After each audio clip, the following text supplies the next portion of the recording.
Hello everyone, today's video, after reviewing all the Universal Monster Mummy movies, we are now moving on to the Invisible Man series.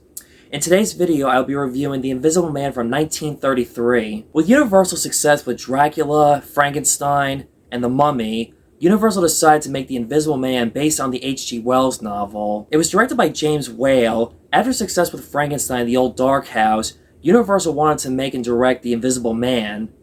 It was produced by Carl Laemmle Jr. The screenplay was written by R.C. Sheriff. The movie stars Claude Rains, Gloria Stewart, William Harrigan, Deli Dish, Una O'Connor, Henry Travers, and Forrest Harvey.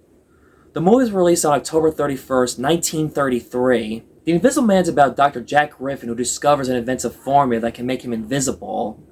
Despite creating an invention, now he's trying and struggling to come up with a formula to turn back being invisible. But Jack Griffin takes the advantage and sees the bright side of being invisible.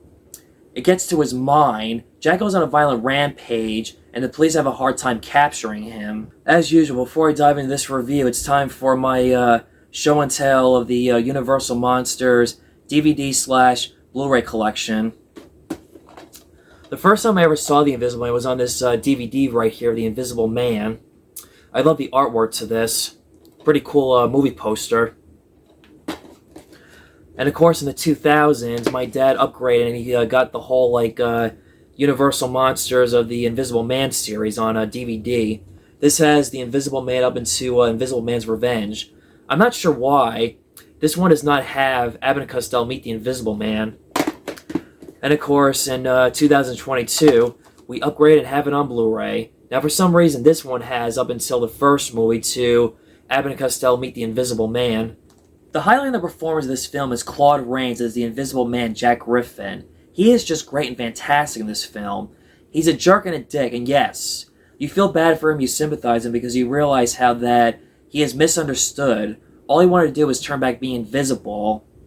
You root for him trying to find a formula to turn back to being normal again, but it's frustrating that he struggles with that. But he takes the advantage of being invisible too far and extreme when he gets away from the police and society, and how the invisibility gets to his head. Jack Griffin is a very ruthless character. You either sympathize with him or petty Jack Griffin. Just like Dr. Frankenstein, it's another example on how why playing God is not a good thing, and how science can go wrong and fail. No matter how great it sounds, it's not what it's all cracked up to be. The part when the Invisible Man takes the money out of a bank and dumps the money in the streets and gives it to the poor people outside the bank, you could point that out as a somewhat social commentary of the Great Depression at the time, and when the banks had to close for it because there were no money in the banks around that time. Boris Karloff was offered the part of the Invisible Man but turned it down because of no screen time, and that his voice was only going to be used in the film. It was rumored because him and James Whale's relationship fell apart and they had a fallout. In reality, Whale said that he wanted someone with a more intellectual voice for the Invisible Man instead of Karloff's Mark Lipp's voice. It could have been interesting to have seen Boris Karloff's voice as the Invisible Man, but Claude Rains was just great and perfect, and his voice is always the first that comes to mind when thinking about the Invisible Man. Colin Clive, who played Dr. Henry Frankenstein in the Frankenstein movies, was offered the role of the Invisible Man, but he turned it down. That also could have been very interesting, too. This was Claude Rains' breakout role as an actor. Prior to this, he was a London theater actor and he taught acting lessons on the side. Before making it big as a Hollywood actor, he was mostly a character actor throughout his entire career, but also a movie star. He would go on to do great Hollywood movies like Casablanca, The Adventures of Robin Hood, Lawrence of Arabia, Alfred Hitchcock's Notorious, Mr. Smith Goes to Washington. He was the father in Lon Chaney Jr.'s The Wolf Man and Universal's Phantom of the Opera. Gloria Stewart you may recognize as Ola Rose from Titanic. I loved her in this film. She was great. A kind, caring, soft, sweet, loving concern for Jack. She wanted to marry and help Jack be cured. But unfortunately, there was really not much she can do to help him. It's sad and shows what happens when Jack neglects his love life. Because here's a guy that had someone that really loved him a lot, but unfortunately, he neglected that. You'd also say that he wanted his experiment to be private and secret of showing her that he discovered that something that's amazing that no other man has ever done before in the history of science. Jack Griffin's partner, Dr. Arthur Kent, was a douchebag. He did not like Jack at all he wanted was the formula and floor to himself. Flora rejects Arthur because she was not in love with him. Arthur was also a traitor to Jack, turning him into the police. But at the same time, he was trying to do the right thing, turning in his friend because of his crimes. You can also argue that he's the bad guy of this movie. Somewhat. Just like Lon Chaney Jr. and Evelyn Ankers in The Wolfman, Claude Rains and Gloria Stewart did not get along despite playing lovers on screen. Mark Hamill played Luke Skywalker in Star Wars and did the voice of the Joker on the 90s Batman the Animated Series. He said Claude Rains' voice in The Invisible Man was an inspiration for the voice of the Joker. Just like The Bride of Frankenstein, this movie has dark comedy. Being a little kid watching this, I'm asking myself, am I supposed to laugh at this or hate this character being so, mean and cruel and ruthless and a jerk? Here we go gathering nuts in May, nuts in May, nuts in May. The special effects are great for 1933.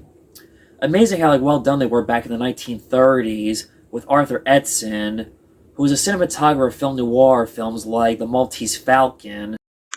I also forgot to mention John P. Fulton were also doing the special effects for this film. Sorry about that. The way the special effects were done was a combination of practical effects using wires that were hidden and hand gestures off camera, making it look practical, like the Invisible Man really unwrapped his bandages, and when Griffin rides the bicycle, a wire was pulled. This is one Universal Monster movie Jack Pierce did not do the makeup special effects. Sorry, Jack. I guess Jack Pierce did not know to do practical special effects, I guess. But then again, he was a makeup artist, which is different from special effects, yeah, in a different way. If you thought Una O'Connor was annoying in The Bride of Frankenstein, she's more annoying in this movie compared to The Bride of Frankenstein. She screams like a parrot. She has not learned a lesson of leaving Jack alone, not giving him space. At the same time, Jack was behind with the rent. And of course, her husband took a beating when the Invisible Man pushed him down the stairs. Henry Travis, who played Clarence from It's a Wonderful Life, I hate to say it, he's not a good father. He neglects his daughter, but he is there for her to support her and help her and Jack reunite. While also he was afraid of telling her the truth on the bad news that Jack is different. I guess no guardian angel for Jack Griffin. Like all the other monsters, a sad, tragic ending when Jack Griffin finally turns back visible. He dies. It shows that he was not invincible. A good little tip here watching this movie. Watch this movie in the wintertime when it's snowing outside, being cooped up when you can't go outside when a snowstorm is happening. The movie has a good opening of the Invisible Man walking, traveling in a snowstorm. As I am wrapping this video up, I forgot to mention that Dwight Frye has a cameo in this film as the Invisible Man. Dwight Frye you remember as Renfield from Dracula. Dwight Frye was the pre-Stan Lee cameo. After the failure of 2017 The Mummy with Tom Cruise, in 2020 Universal attempted once again restart Make the Monsters like Marvel or Cinematic Universe with 2020's The Invisible Man with Elizabeth Moss from Mad Men. I wanted to see this movie when it came out. It was getting a good positive response at the time when it came out. But when COVID happened, the theaters closed. You had to pay for it and rent it on a streaming service. But at the time, I don't remember which one it was at the time. And at some point, I'd like to check it out to see how it is. A friend of mine told me that it was really good. Before that movie, there was Hollow Man from 2000 with Kevin Bacon and Elizabeth Shue, which seems to have a mixed reaction and a cult following. Some people like it and some people don't like it. Again, never seen it, no opinion yet. But at some point, I would like to check it out for curiosity. So that was my review of The Invisible Man from 1933. Like the video, subscribe, hit the notification bell to get the latest updates on my YouTube channel. And I will see you tomorrow for The Invisible Man Returns.